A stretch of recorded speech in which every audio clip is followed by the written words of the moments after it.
أعوذ بالله من الشيطان الرجيم. بسم الله الرحمن الرحيم.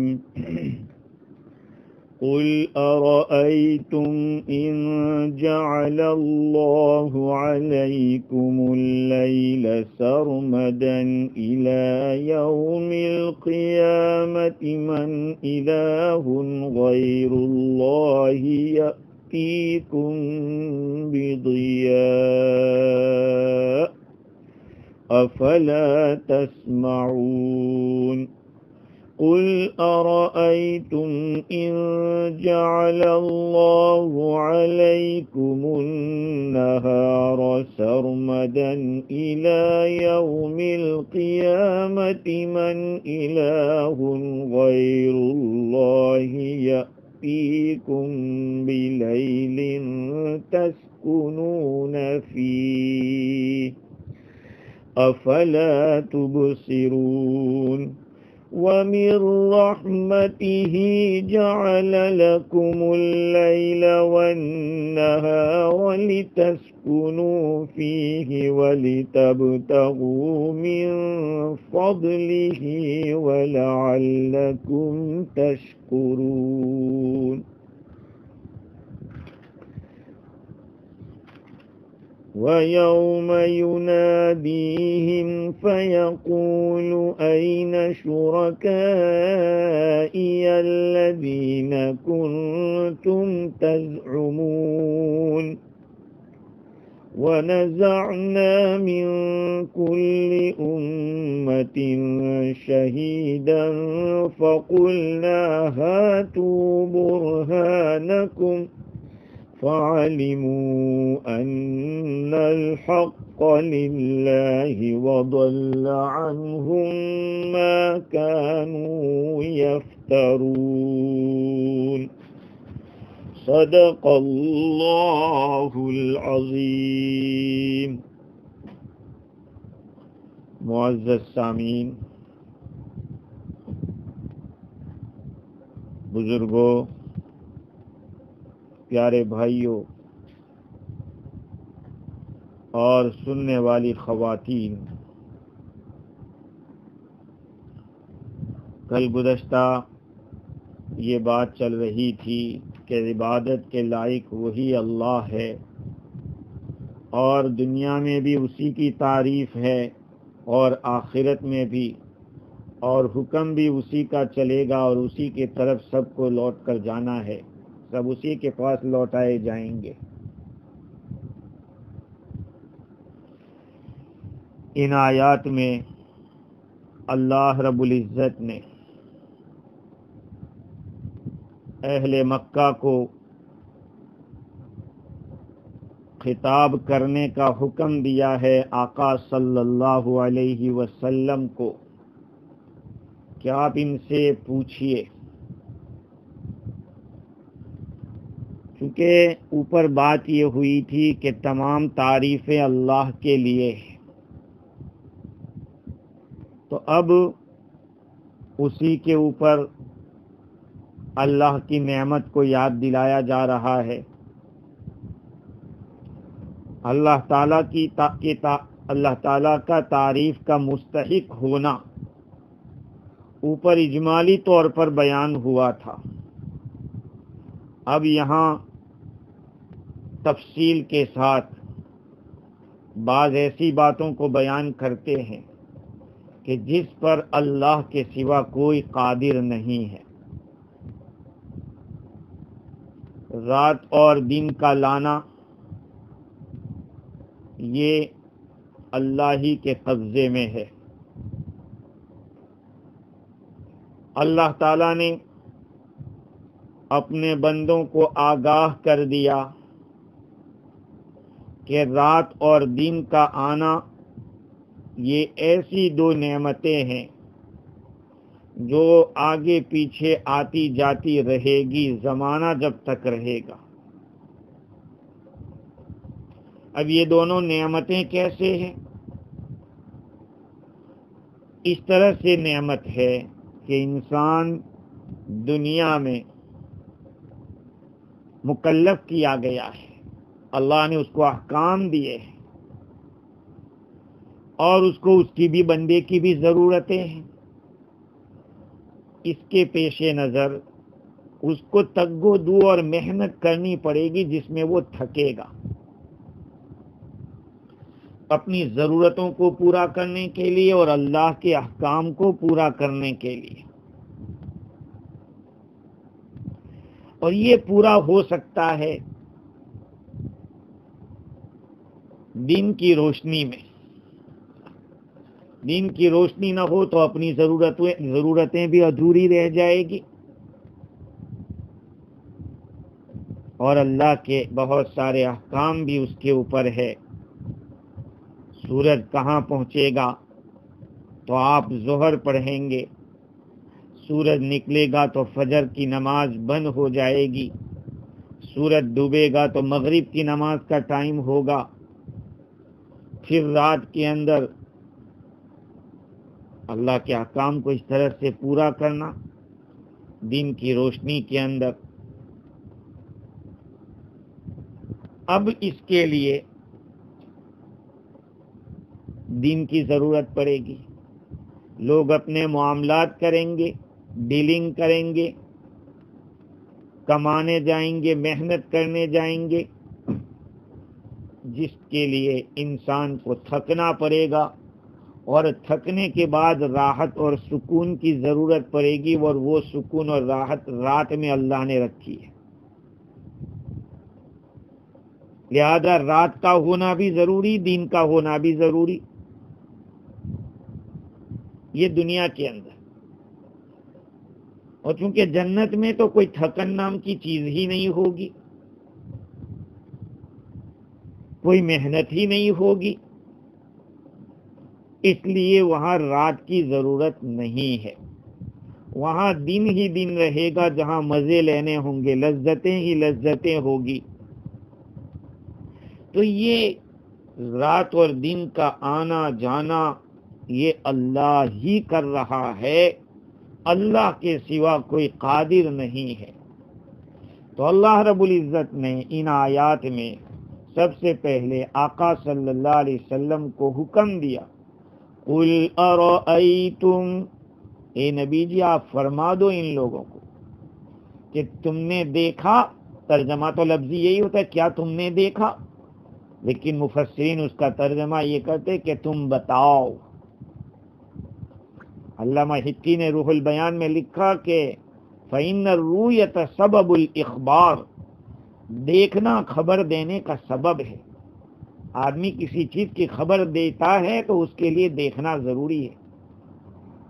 تو اللہ تعالیٰ فرما رہے کہ ان کو پوچھو، ارأیتم، مجھے بتاؤ، کیا تم نے دیکھا، یعنی خبر دو، ان جعل اللہ علیکم اللیل سرمدا الی یوم القیامہ، کہ اگر اللہ تعالیٰ تمہارے اوپر رات کو ہمیشہ ہمیش کے لیے کر دے، قیامت تک کے لیے، من الہ غیر اللہ یأتیکم بضیاء،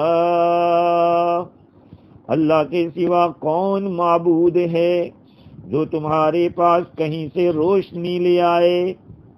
اللہ کے سوا کون ہے جو تمہارے پاس روشنی لے آئے؟ افلا تسمعون، کیا تم سنتے نہیں ہو؟ کیا تم لوگ میری نصیحت کو سنتے نہیں ہو؟ غور و فکر کے کان سے، تدبر کے، استبصار کے کان سے سنتے نہیں ہو؟ دوسری آیت بھی دیکھ لو، قُلْ أَرَأَيْتُمْ إِنْ جَعَلَ اللَّهُ عَلَيْكُمُ النَّهَارَ سَرْمَدًا إِلَى يَوْمِ الْقِيَامَةِ، نبی جی بتا دو، ان کو کہہ دو کہ تم خبر دو، اگر اللہ تعالیٰ تمہارے اوپر دن کو ہمیشہ ہمیش کے لیے کر دے، قیامت تک کے دن کے لیے، قیامت تک کے لیے، من الہ غیر اللہ یأتیکم بلیل تسکنون فیہ، اللہ کے سوا کون معبود ہے، کون حاکم ہے جو تمہارے پاس رات کو لے آئے جس میں تم آرام کرو. افلا تبصرون، بھلا تم دیکھتے نہیں ہو، تمہیں دکھتا نہیں ہے؟ اللہ تعالیٰ نے دو چیزوں کا سوال کرنے کو حکم دیا ہے کہ ان کو پوچھو، کہ رات ہی رات ہو جاوے تو دن کون لائے گا، روشنی کون لائے گا؟ اور اگر دن ہی دن ہو جاوے تو رات کون لائے گا؟ اللہ تعالیٰ نے پہلے رات کا تذکرہ کیا، دن کا تذکرہ نہیں کیا، اس لیے کہ رات جب چلی جاتی ہے تو سورج طلوع ہوتا ہے، اور سورج کا طلوع ہونا، دن کا آ جانا رات کے مقابلے میں زیادہ نفع دیتا ہے. یہ روح البیان میں برہان القرآن کے حوالے سے بیان کیا ہے کہ رات کا چلا جانا یعنی سورج کا طلوع ہو جانا، دن کا آ جانا، یہ دن کے چلے جانے سے زیادہ نفع بخش ہے.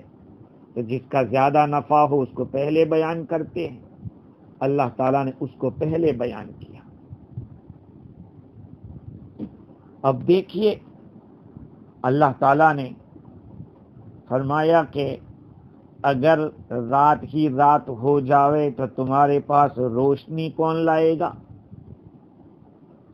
ضیاء. اور دوسری آیت میں فرمایا کہ اگر دن ہی دن ہو جاوے تو وہ رات کون لائے گا جس میں تم سکون حاصل کرتے ہو. وہاں تو صرف روشنی بتایا، روشنی کا کوئی فائدہ نہیں بتایا. یہاں رات بتائی جس رات کا فائدہ ہے کہ آدمی اس میں سکون حاصل کرتا ہے. مفسرین نے، قاضی ثناء اللہ پانی پتی رحمت اللہ علیہ نے لکھا ہے کہ رات کے اندر جو سکون ہے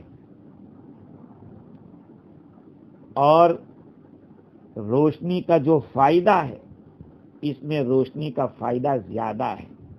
روشنی بذات خود مقصود ہے،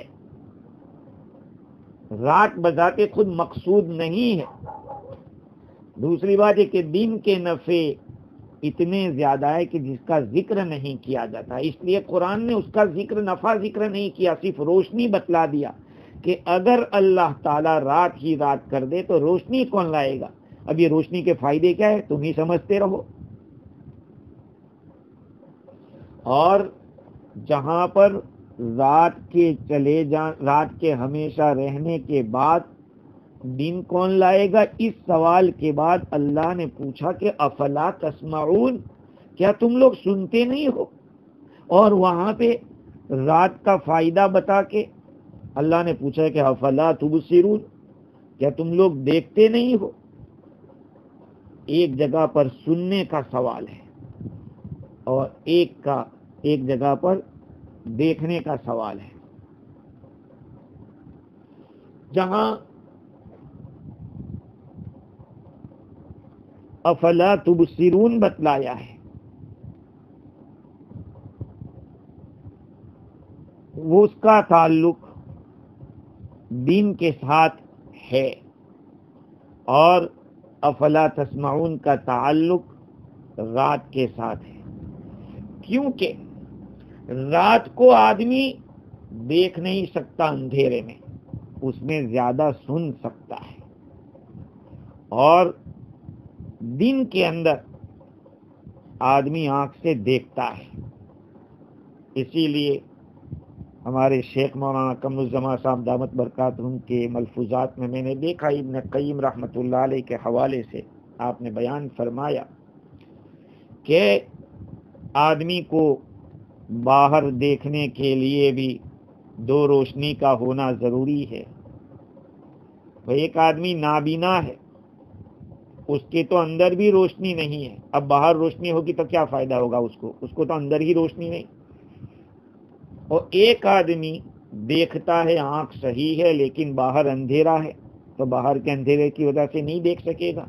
تو دیکھنے کے لیے دو روشنی کا ہونا ضروری ہے. ایک تو اندر بھی روشنی ہو آنکھ میں اور باہر بھی روشنی ہو. اگر اندر روشنی نہیں ہے باہر روشنی ہے تب بھی فائدہ نہیں, دیکھ نہیں سکے گا. اندر تو روشنی ہے لیکن باہر نہیں, اندھیرا ہے, تب بھی نہیں دیکھ سکے. تو دن کے مناسب افلا تبصرون تھا, کیونکہ آنکھ کا دیکھنا باہر کی روشنی پر موقوف ہے, اس لیے وہاں نیچے افلا تبصرون فرمایا. اور رات کی تاریکی میں چونکہ دیکھنے کی صورت نہیں ہے, دیکھ نہیں سکتے, سننا ممکن ہے, تو اللہ تعالیٰ نے اس مقام کے اوپر افلا تسمعون فرمایا. یہ بات علامہ عثمانی نے نقل کی ہے, اور بھی علماء کرام نے افلا تبصرون اور افلا تسمعون کے اندر فرق کیوں ہوا, چونکہ آدمی اپنی عقل سے جو فائدہ اٹھاتا ہے وہ سننے سے زیادہ اٹھاتا ہے دیکھنے کی بنسبت. اس لیے دن کے اندر چونکہ فائدہ زیادہ ہے اور سننے سے زیادہ فائدہ ہوتا ہے, اس لیے افلا تبصرون کو بعد میں بیان کیا, افلا تسمعون کو پہلے بیان کیا. اچھا, اب یہ ہے کہ ہمیشہ رات کیسے ہو جاوے اور ہمیشہ دن کیسے ہو جاوے, یہ تو اللہ کے قبضے میں ہے, وہ کسی بھی طرح کر سکتا ہے. زمین کے نیچے سورج کو ڈال دے, وہ نکالے ہی نہیں, یا یہ کہ زمین کے دائرے کے باہر گھومتا رہے سورج, ایسی صورت میں رات ہی رات رہے. اور اگر سورج کو زمین آسمان کے بالکل بیچ میں ہی رکھے یا زمین کے اوپر ہی حرکت کرتا رہے تو دن ہی دن رہے گا. اللہ تعالیٰ فرما رہے ہیں کہ افلا تسمعون افلا تبصرون, کیا تم لوگ سنتے نہیں ہو, کیا تم لوگ دیکھتے نہیں ہو.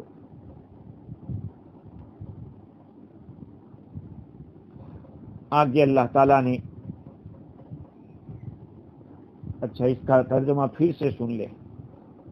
قل ارأيتم ان جعل الله عليكم الليل سرمدا الى يوم القيامة, آپ فرما دیجئے کہ کہو اگر اللہ تعالیٰ تمہارے اوپر ہمیشہ رات کر دے قیامت تک کے لیے, من الہ غیر اللہ یأتیکم بضیاء, تو اللہ کے سوا کون حاکم ہے جو تمہارے پاس کہیں سے روشنی لے آوے.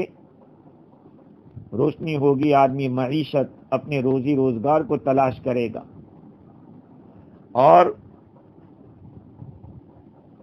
آدمی دن کے اندر اپنے معاش کو دیکھے گا. دن میں پھل بڑھیں گے, کھیتیاں بڑھے گی, کھیتی باڑی ہوگی, یہ سارے کام ہوں گے. دیکھو اللہ کی ذات ہے, سورج بھی نکل رہا ہے, ڈوب رہا ہے, سب کچھ ہو رہا ہے, لیکن لاک ڈاؤن کی کیفیت ایسی آ گئی کہ اب خدا یاد آنے لگا. اللہ کی طاقت ہے, دنیا کی کوئی طاقت اس کو کچھ نہیں کر سکتی. ہاں, اس لیے اس کو منانے کی فکر کریں کہ وہ سارے مسائل کو حل کر دے اور پورے نظام کو دوبارہ بحال فرما دے. افلا تسمعون, کیا تم نہیں سنتے ہو میری نصیحت کو. قل ارأيتم ان جعل الله عليكم النهار سرمدا الى يوم القيامة, آپ کہہ دو کہ بتاؤ اگر اللہ تعالیٰ تمہارے اوپر دن کو ہمیشہ کے لیے کر دے قیامت تک کے لیے, من الہ غیر اللہ یأتیکم بلیل تسکنون فیہ, اللہ کے سوا کون حاکم ہے, کون معبود ہے جو تمہارے پاس رات کو لے آوے جس میں تم آرام کرو.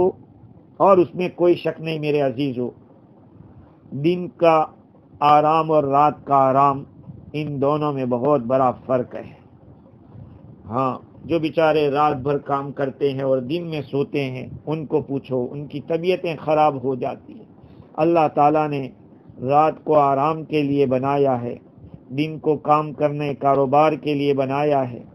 اب جو بیچارے مجبوراً رات کو کام کرتے ہیں ان کو پوچھو، جو آدمی کو سکون رات میں ملتا ہے، ساری چیزیں رات کے وقت اپنے آرام میں چلی جاتی ہے۔ افلا تبصرون، کیا تم لوگ دیکھتے نہیں ہو؟ یہ اللہ تعالیٰ خطاب کر کے پوچھ رہا ہے۔ وَمِن رَحْمَتِهِ جَعَلَ لَكُمُ اللَّيْلَ وَالنَّهَارَ لِتَسْكُنُوا فِيهِ وَلِتَبْتَغُوا مِن فَضْلِهِ وَلَعَلَّكُمْ تَشْكُرُونَ۔ اللہ تعالیٰ نے اپنی رحمت ہی سے تمہارے لیے رات اور دن کو بنایا تاکہ تم اس میں سکون حاصل کرو، چین حاصل کرو۔ وَلِتَبْتَغُوا مِن فَضْلِهِ، اور تاکہ تم اللہ کے فضل کو تلاش کرو۔ وَلَعَلَّكُمْ تَشْكُرُونَ، اور تاکہ تم شکریہ ادا کرو۔ اللہ تعالیٰ نے تو ان لوگوں سے سوال کرنے کو حکم دیا تھا کہ ان سے پوچھ لو، اللہ خود جواب دے رہے ہیں۔ وَمِن رَحْمَتِهِ، اللہ کی رحمت ہی کی وجہ سے۔ قاضی ثناء اللہ پانی پتی رحمت اللہ علیہ نے لکھا کہ یہ من سبب کے لیے، ریزن بتلانے کے لیے آیا ہے کہ اللہ کے رحمت کے سبب سے، رحمت ہی کے سبب سے تمہارے لیے رات اور دن کو مقرر کر دیا۔ لِتَسْكُنُوا فِيهِ وَلِتَبْتَغُوا مِن فَضْلِهِ، تاکہ اس میں سکون حاصل کرو، اس کا تعلق رات کے ساتھ ہے۔ وَلِتَبْتَغُوا مِن فَضْلِهِ، اور تاکہ تم رات میں اس کے فضل کو تلاش کرو۔ ہاں، ہر ایک کا الگ الگ کام ہے، رات کو سکون کے لیے بنایا۔ وَجَعَلْنَا اللَّيْلَ لِبَاسًا وَجَعَلْنَا النَّهَارَ مَعَاشًا وَجَعَلْنَا نَوْمَكُمْ سُبَاتًا۔ ہاں، پہلے اللہ نے فرمایا کہ تمہاری نیند کو، تمہاری تھکن کو کاٹنے کے لیے، توڑنے کے لیے، دور کرنے کے لیے تمہارے لیے نیند بنائی ہے، رات کو چھپانے والا بنایا اور دن کو معاش بنایا، روزی کمانا۔ وَلَعَلَّكُمْ تَشْكُرُونَ، امام راضی نے لکھا کہ یہ دونوں کے ساتھ ہے کہ رات نعمت ہے، اس کا بھی تم شکر ادا کرو، دن بھی اللہ کی نعمت ہے، اس کا بھی شکر ادا کرو، دونوں کے لیے۔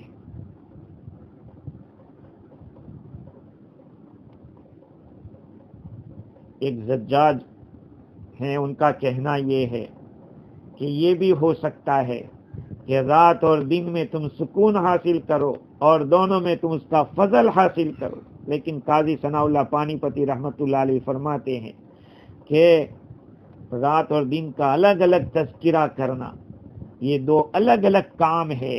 سکون ہے، بھائی روزی تلاش کرے گا وہ کہاں ساکن بیٹھے گا، اس کے لیے تو حرکت کی ضرورت پڑے گی، جو ساکن ہوگا اس کو حرکت کیسے کریں گے؟ تو رات کو سکون کرنا ہے، سکون کے معنی بس ریلیکس، کوئی حرکت نہیں، اور روزی تلاش کرنا اس کے لیے حرکت کی ضرورت پڑے گی، تو دن میں حرکت کرنا ہے، رات کو آرام کرنا ہے، اور پھر دونوں جو نعمتیں ہیں ان دونوں کا شکریہ، اللہ کا شکریہ ادا کرنا ہے کہ اللہ تعالیٰ نے یہ نعمت ہم کو عطا فرمائی۔ اس مقام کے اوپر علماء کرام نے ایک بات لکھی ہے کہ وَمِن رَحْمَتِهِ، اللہ کی رحمت کے نیچے روزی تلاش کرنے کو لانا، اشارہ اس بات کی طرف ہے کہ معاشی مشغلے اسلام میں بہت بڑی اہمیت رکھتے ہیں۔ آج اللہ ہمیں معاف کرے میرے بھائیوں اور میری ماں اور بہنوں، ہم نے اپنے بہت سارے اعمال کو، نیت کو بگاڑ کر خراب کر دیے، اور نیت کے بگاڑنے کے مقابلے میں نیت نہ کر کے بہت زیادہ بگاڑ دیے۔ دو چیزیں الگ ہیں، ایک تو یہ کہ نیت خراب کرے، آدمی کما رہا ہے تو سوچ رہا ہے کہ میں بھی گل چھڑے اڑاؤں، فلاں صاحب کیسے مزے سے کر رہے ہیں غلط الٹے سیدھے کام، میں بھی کروں، تو یہ تو گناہ ہے ایسی نیت سے کرنا۔ اور ایک آدمی ہے کہ وہ نیت کرتا ہے کہ بیوی بچوں کا پیٹ پالنا یہ قرآن اور حدیث کا حکم ہے، مجھ پر فرض ہے، اس لیے میں کر رہا ہوں، تو یہ اس کا کرنا ثواب ہوگا۔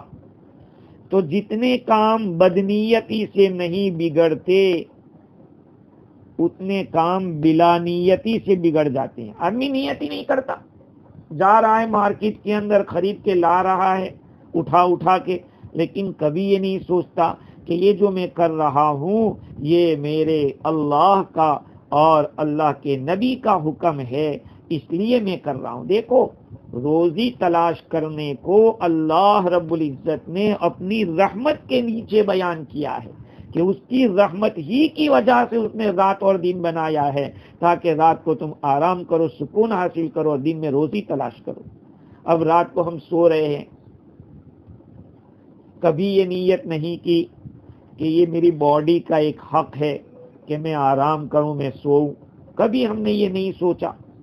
ارے علماء نے لکھا ہے کہ دوپہر میں آدمی قیلولہ کرے تو اس نیت سے سوئے کہ یا اللہ صبح میں جلدی اٹھنے میں مجھے مدد حاصل کرنا ہے، اس لیے یہ میں قیلولہ کی سنت ادا کر رہا ہوں۔ اب یہ قیلولہ آنکھ بند کر کے تھوڑی دیر لیٹے رہنا، چاہے آپ کو نیند آوے یا نہ آوے، 10 منٹ کے لیے یا تھوڑی دیر کے لیے آنکھیں بند کر کے پڑے رہنا۔ اب تو انگلینڈ کے ہاسپٹال میں بھی دوپہر میں ٹائم دیا جاتا ہے کہ آدمی لنچ کرنے کے بعد تھوڑی دیر کے لیے سستا لے وے، قیلولہ کر لے وے۔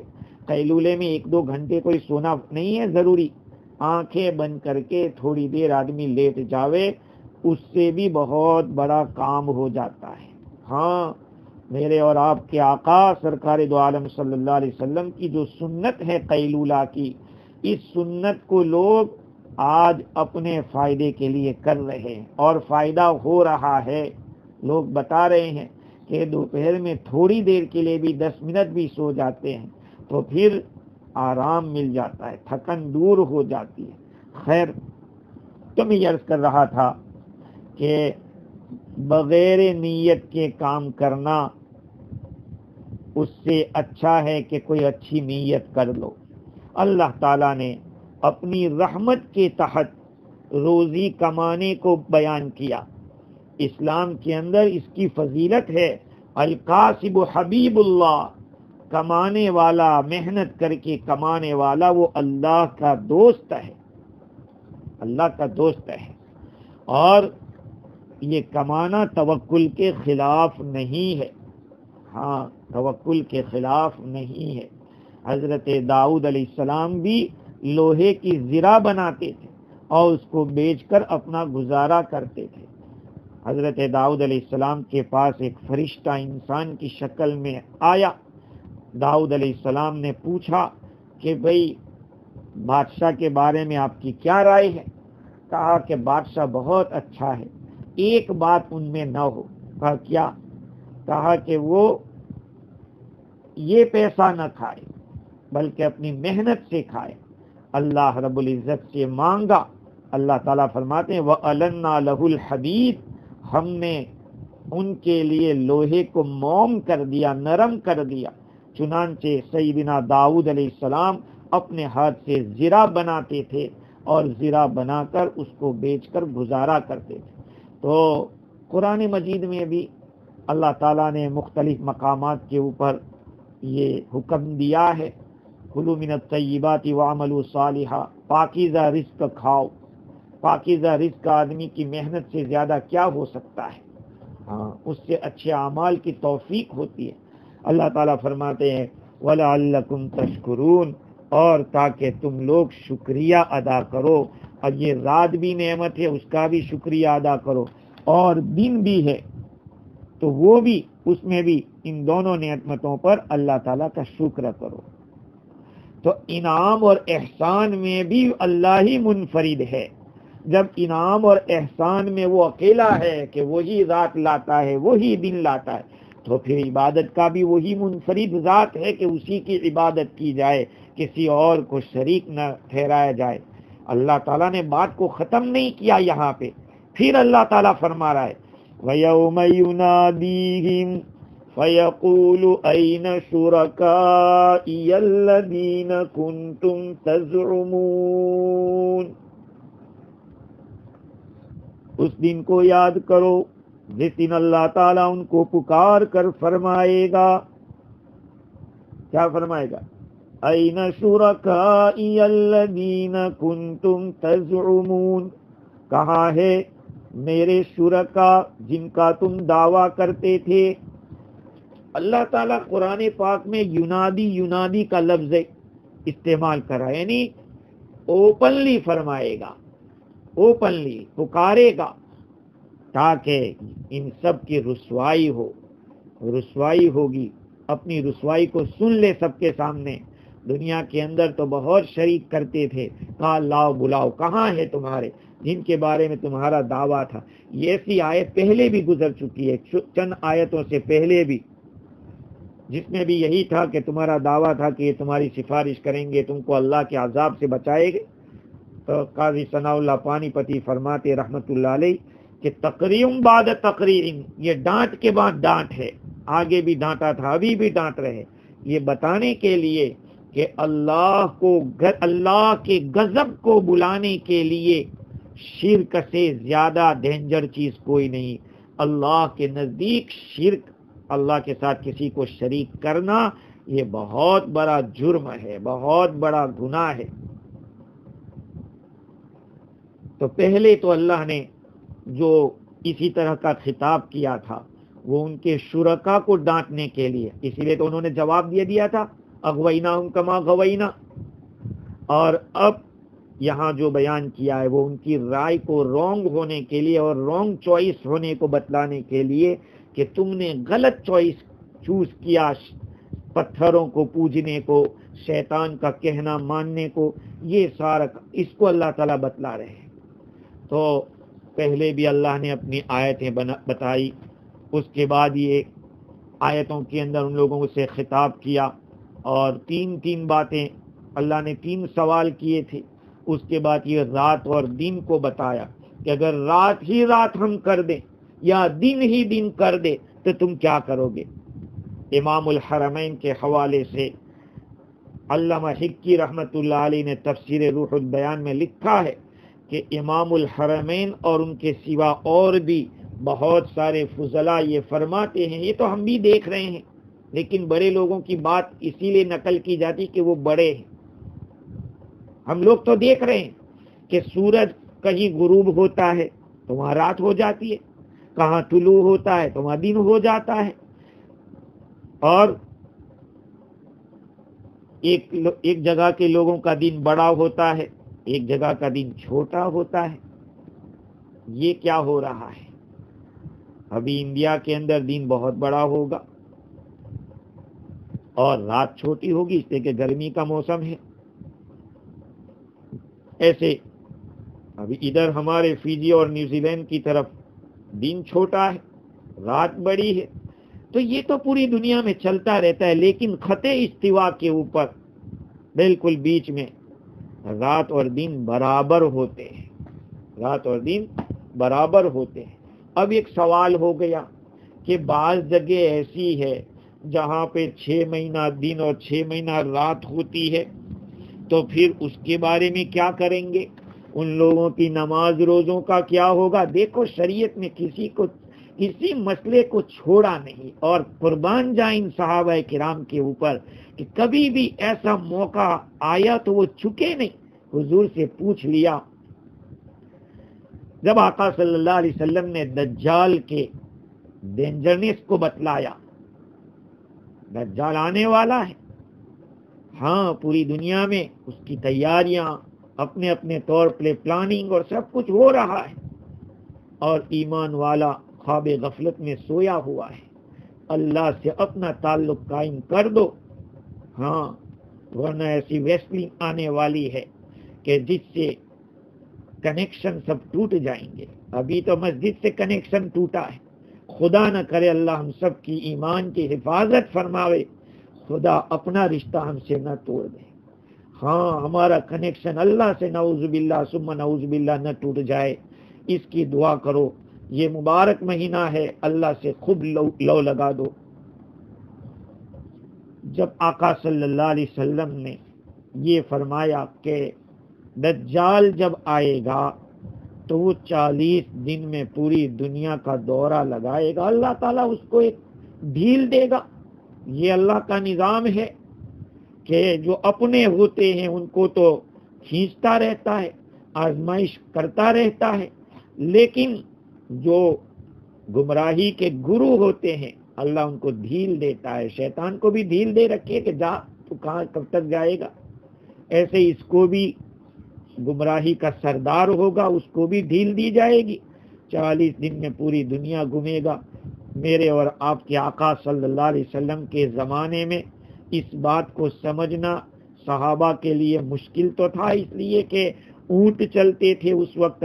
وہاں کب ہوائی جہاز تھا اور ایروپلین تھا. آج کے دور میں تو ایروپلین ہے.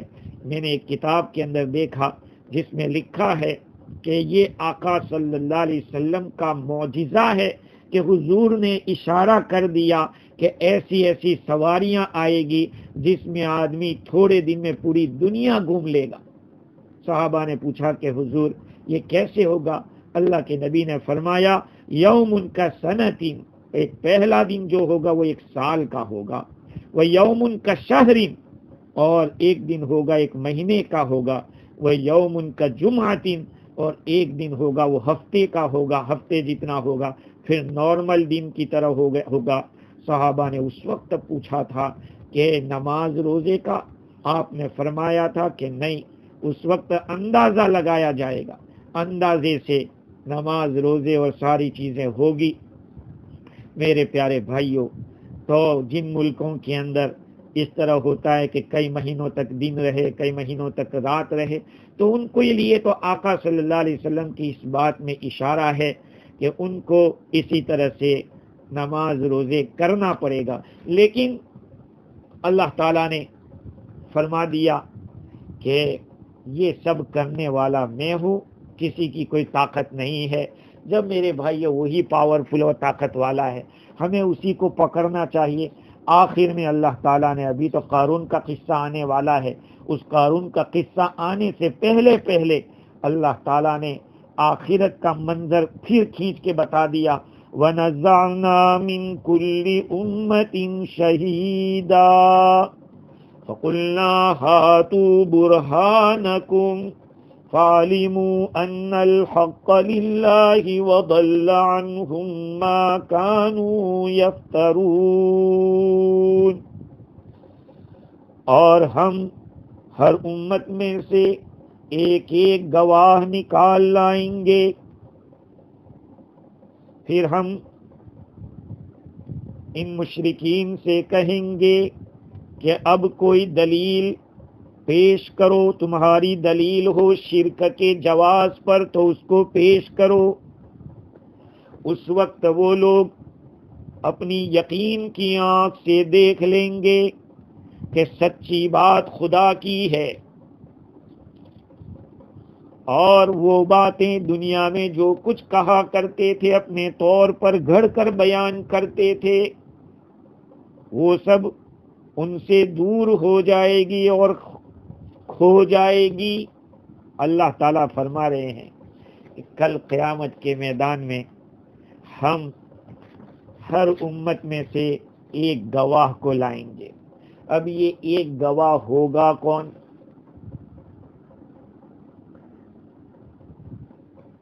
مجاہد تو فرماتے ہیں کہ اس سے مراد اس امت کا نبی ہے, نبی کو لائیں گے. اللہ تعالیٰ فرماتے ہیں کہ ہم ہر امت میں سے ایک آدمی کو الگ کر دیں گے تاکہ یہ آدمی ان کے خلاف گواہ دے. اور بعض فرماتے ہیں کہ وہ انبیاء کرام کو اللہ تعالیٰ لائیں گے تاکہ انبیاء کرام یہ گواہی دے انہوں نے اپنی قوم کو سارے دلائل پوری وضاحت کے ساتھ مکمل امانت داری کے ساتھ پہنچا دیا تھا، اس لیے یہ گواہی دیں گے۔ گواہی اس لیے دیں گے کہ ان کفار کو اور مشرکین کو یہ روز روشن کی طرح واضح ہو جائے کہ غلطی انہی کی تھی، انہوں نے نہیں مانا۔ یہ انبیاء کو لانا یہ اس وجہ سے بھی ہوگا کہ ان کو غم میں اضافہ اور دیا جائے، ان کے غم میں اور اضافہ کر دیا جائے۔ ظاہری بات ہے، دو آدمی کا اگر جھگڑا ہو، اس میں ایک قصوروار ہو اور دوسرا مظلوم ہو، تو جب بڑا آدمی اس قصوروار سے تنہائی میں پوچھتا ہے تب تو وہ کچھ نہ کچھ ادھر ادھر کی بات کر لیتا ہے، لیکن جو مظلوم ہے، جس کے اوپر بیتی ہے، اس کو سامنے کیا جائے، وہ سامنے آتا ہے تو اس کی ہوا اکھڑ جاتی ہے کہ یہ دودھ کا دودھ اور پانی کا پانی کر دے گا۔ جو کچھ کھلی ہوئی اور سچی بات ہے وہ ساری سچی کہانی سامنے آ جائے گی، تو ان کی اور رسوائی ہوگی۔ اللہ تعالیٰ انبیاء کرام کو لائیں گے، یا بعض مفسرین فرماتے ہیں کہ اللہ تعالیٰ ایسے گواہوں کو تیار کریں گے جو لوگوں کے خلاف گواہی دے۔ ہر زمانے میں کچھ نہ کچھ نیک لوگ تو رہے ہیں، ان میں انبیاء تو پہلے نمبر پہ ہوں گے، لیکن ان کے کچھ ماننے والے بھی ہوں گے جو نبی کے سوا ہوں گے۔ خیر، یہ تینوں قول ہے، صرف ایک نبی اسی قوم کا نبی ہو، یا سارے انبیاء ہو، یا خاص گواہوں کو اللہ تعالیٰ لاوے، اس میں کوئی دو باتیں نہیں ہو سکتی۔ اللہ تعالیٰ لائیں گے اور ان لوگوں سے اب فرمائیں گے کہ چلو اچھا، اپنی گواہی پیش کرو، تم شرک کا جو دعویٰ کرتے تھے اور اپنے آپ کو صحیح کہتے تھے تو لاؤ، پیش کرو۔ اس وقت اپنی یقین کی آنکھوں سے دیکھ لیں گے کہ ہم سے تو اب پوچھا جا رہا ہے، جن پتھروں کی پوجا کرتے تھے، جن باواؤں کو ہم خدا مانتے تھے، اور جن کا حکم ہم خدا کے حکم کی طرح تصور کرتے تھے، آج کوئی نظر نہیں آ رہا ہے۔ اللہ تعالیٰ فرماتے ہیں فَعَلِمُوا أَنَّ الْحَقَّ لِلَّهِ، وہ جان لیں گے کہ حق تو اللہ ہی کا ہے۔ اس سے پہلی آیت میں اللہ رب العزت نے ان لوگوں سے ایک سوال اور کیا تھا، وَيَوْمَ يُنَادِيهِمْ فَيَقُولُ مَاذَا أَجَبْتُمُ الْمُرْسَلِينَ، اس دن اللہ تعالیٰ پکاریں گے، فرمائیں گے کہ تم نے کیا جواب دیا تھا رسولوں کو، ماذا أَجَبْتُمُ الْمُرْسَلِينَ۔ اب یہاں تو خود انبیاء کرام گواہی دینے کے لیے موجود ہیں، اس لیے سوال کا کوئی یہاں تکرار نہیں ہے۔ اللہ تعالیٰ اب نبیوں ہی کو لے آئے ہیں کہ بولو اب گواہی دو، ان کے سامنے بات کرو۔ ظاہری بات ہے، ان نبیوں نے ان کے گھروں کے کتنے چکر کاٹے ہوں گے، ان کی کتنی کڑوی کسیلی سنی ہوگی، وہ گواہی دیں گے کہ ہاں ہم نے تو پوری باتیں پہنچا دی تھی۔ اب ان کے پاس تو نہ خود کے پاس کوئی دلیل موجود ہے، نہ کوئی گواہ موجود ہے ان کے فیور کا، شرک کے جواز کے اوپر کوئی ہے نہیں کوئی چیز۔ ظاہری بات ہے، بات پکی ہو جائے گی کہ ان لوگوں نے جو کچھ بھی کیا تھا وہ غلط کیا تھا۔ اب آگے قارون کا قصہ آ رہا ہے۔ قارون تھا کون، اور اس کو اللہ نے کیا کیا نعمتیں دی تھی، ان نعمتوں سے اس نے کتنا غلط فائدہ اٹھایا، اور بالآخر کیا ہوا، اس کا انجام انشاءاللہ العزیز اس کو آئندہ کل پیش کریں گے۔ اللہ تعالیٰ مجھے اور آپ کو کہیں سنی باتوں پر کہنے اور سننے سے زیادہ عمل کی توفیق دے، اور آخرت کی فکر کرنے کی توفیق دے۔ درود شریف پڑھ لیں۔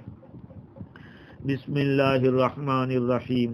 اللہم لک الحمد حمدا دائما مع دوامک، ولک الحمد حمدا خالدا مع خلودک، ولک الحمد حمدا لا منتہى له دون مشیتک۔ سبحان اللہ وبحمدہ عدد خلقہ ورضا نفسہ وزنة عرشہ ومداد کلماتہ۔ بسم اللہ الذی لا يضر مع اسمہ شیء فی الارض ولا فی السماء وهو السمیع العلیم۔ اللهم صل على محمد وعلى آل محمد كما صليت على إبراهيم وعلى آل إبراهيم إنك حميد مجيد. اللهم بارك على محمد وعلى آل محمد كما باركت على إبراهيم وعلى آل إبراهيم إنك حميد مجيد. ربنا ظلمنا أنفسنا وإن لم تغفر لنا وترحمنا لنكونن من الخاسرين. لا إله إلا أنت سبحانك إني كنت من الظالمين. لا إله إلا أنت سبحانك إني كنت من الظالمين. لا إله إلا أنت سبحانك إني كنت من الظالمين. ربنا آتنا في الدنيا حسنة وفي الآخرة حسنة وقنا عذاب النار. ربنا لا تزغ قلوبنا بعد إذ هديتنا وهب لنا من لدنك رحمة إنك أنت الوهاب. ربنا اغفر لنا ولإخواننا الذين سبقونا بالإيمان ولا تجعل في قلوبنا غلا للذين آمنوا ربنا إنك رؤوف رحيم. يا إله العالمين ويا أكرم الأكرمين يا ذا القوة المتين يا ذا الجلال والإكرام يا حنان يا منان يا حي يا قيوم یا ستار العیوب یا غفار الذنوب، اے اللہ ہم سب کے گناہوں کو معاف فرما، ہماری خطاؤں سے درگزر فرما. الہ العالمین، یقیناً بے شک ہم نے رات کے اندھیریوں میں، دن کے اجالوں میں، بھول کر اور جان بوجھ کر، کھل کر اور چھپ کر، آپ کے احکام کو توڑ کر، آپ کے حبیب کی سنتوں سے منہ موڑ کر اور آپ کے بندوں کو ستا کر بے حد گناہ کیے ہیں. اے اللہ یقیناً ہم تو گناہ کر کے بھول گئے، لیکن مولا کریم آپ کے فرشتے نے سب چیزیں لکھ کر رکھی ہے. اے اللہ ہم اپنے گناہوں کی نحوست کی وجہ سے پریشان ہیں. آپ غفار ہیں، آپ رؤوف الرحیم ہے، آپ رحمان ہے. الہ العالمین ہمارے حال پر رحم کرو اور ہم سب کو معاف فرما دو. الہ العالمین آج تک کی زندگی ہم نے برباد کی ہے، اس کی ہم آپ کے سامنے معافی مانگتے ہیں. ہم اقرار کر رہے ہیں، اعتراف کر رہے ہیں، ہماری زندگی سیاہ کاریوں سے بھری ہوئی ہے. اے اللہ یقیناً ہمارے ان گناہوں کے اوپر آپ پکڑ کرتے تو یہ بیجا نہیں تھا، وہ بجا تھا، اور ہم میں سے کوئی بچ نہیں سکتا تھا. آپ نے آج تک ہمارے اوپر رحم کا معاملہ کیا، ہمارے گناہوں کی وجہ سے آپ نے ہمیں کہیں رسوا نہیں کیا ہے. الہ العالمین ہم سب کے گناہوں کو معاف کر دو، سیدھے راستے پہ چلا دو، برے راستے سے بچا لو. الہ العالمین آج تک کی زندگی جو برباد کی ہے، یا اللہ ہم معافی مانگتے ہیں، باقی زندگی کو آپ بنا دو، آپ کے احکام پر اور آپ کے حبیب کی سنتوں پر زندگی گزارنے کی توفیق عطا فرما. اے اللہ اپنا تعلق عطا فرما، الہی اپنی محبت عطا فرما، اپنی معرفت عطا فرما. الہی دنیا کی طاقتیں ہمارا جوڑ اور آپ کا تعلق توڑنے پہ لگی ہوئی ہے. الہی دنیا کی طاقتیں اس کوشش میں ہے کہ یہ امت اپنے خدا سے ٹوٹ جائے. اے کریم اگر آپ نے ہمیں الگ کر دیا تو دنیا کی کوئی طاقت آپ سے جوڑ نہیں سکتی. الہی اپنی محبت عطا فرما دو، اپنا تعلق عطا فرما دو، اپنی معرفت نصیب فرما دو. الہ العالمین یہ ساری چیزیں آپ کے قبضے میں ہیں. الہی یہ لیل و نہار، رات اور دن کا اس کی جو گردشیں ہیں، الہی یہ پوری دنیا، یہ سورج اور چاند، یہ سب آپ کے قبضے میں ہے. الہ العالمین ہمارے دل بھی آپ کے قبضے میں ہے. الہی اپنی محبت بھر دو اس میں، اپنی معرفت بھر دو. الہی دنیا کی طاقتیں جہاں جواب دے دیتی ہیں، وہاں آپ کی طاقتیں شروع ہوتی ہے. الہ العالمین ہر جگہ ہر پل ہم آپ کے محتاج ہیں. الہی ہم آپ کے محتاج ہیں، آپ کے تعلق کے محتاج ہیں، آپ کی توجہ کے محتاج ہیں. الہی اپنا تعلق عطا فرما دو. امت مسلمہ میں الہی امت پناہ پیدا فرما دو. آج امت کا درد اور غم مٹتا جا رہا ہے. الہی آپس میں جوڑ پیدا فرما دو. امت ٹوٹتی جا رہی ہے، شیرازہ امت کا بکھرتا جا رہا ہے. لوگ اپنی ہوسوں کے خاطر اور اپنے مقصدوں کے خاطر الہ العالمین امت کو توڑ رہے ہیں۔ الہی ہمیں صحیح سمجھ عطا فرما، دین کی فہم عطا فرما، قرآن سے تعلق عطا فرما، اپنے حبیب کا عشق عطا فرما۔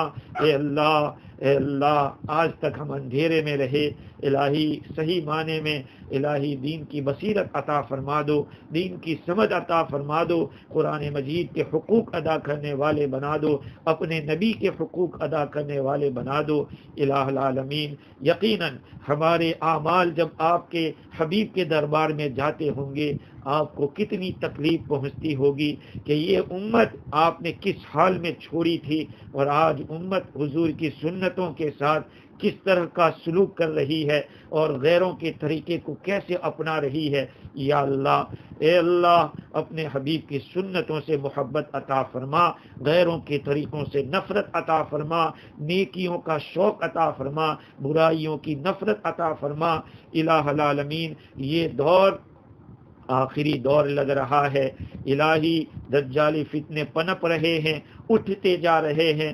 یا اللہ ہماری حفاظت فرما، امت کے علماء دنیا سے رخصت ہوتے جا رہے ہیں، اے اللہ ہمارا کیا ہوگا؟ الہ العالمین آپ کے سوا ہمارے لیے کوئی پناہ گاہ نہیں ہے، الہی اپنی پناہ میں ہم کو لے لو، ہمارے ایمان کی حفاظت فرما لو، ہمارے عقیدوں کی حفاظت فرما دو۔ آپ نے ایمان دے کر احسان فرمایا، الہی اس ایمان کی حفاظت فرما کر احسان فرما۔ اے اللہ ہم سب کو رزق حلال وسعت کے ساتھ عطا فرما۔ اے اللہ امت کے بہت سارے لوگوں کے کاروبار ٹھپ پڑے ہوئے ہیں، آج امت روزی کے لیے پریشان ہے، روزی روزگار کے لیے پریشان ہے۔ یا اللہ رزق حلال وسعت کے ساتھ عطا فرما، بے روزگار مسلمانوں کو روزگار عطا فرما۔ الہی کام سے بیچارے خالی ہیں، ان کو کام نصیب فرما۔ اے اللہ ہمارے گھر والوں کی، ماؤں کی، بہنوں کی عزت کی حفاظت فرما۔ اے اللہ ہم سب کی حفاظت فرما۔ اے اللہ اپنے فضل سے اپنا قرب خاص عطا فرما، امت کی پریشانیوں کو دور فرما۔ امت کا فرد جہاں کہیں پریشان ہو، کشمیر میں ہو یا کنیا کماری میں ہو یا سیریا میں ہو یا عراق میں ہو یا کہیں بھی ہو، یا اللہ اس کی مدد فرما، آپ کے سوا کوئی ہمارا نہیں۔ الہی ان کی نظروں میں یہی چیز ہے کہ یہ لا الہ الا اللہ محمد الرسول اللہ پڑھنے والے ہیں۔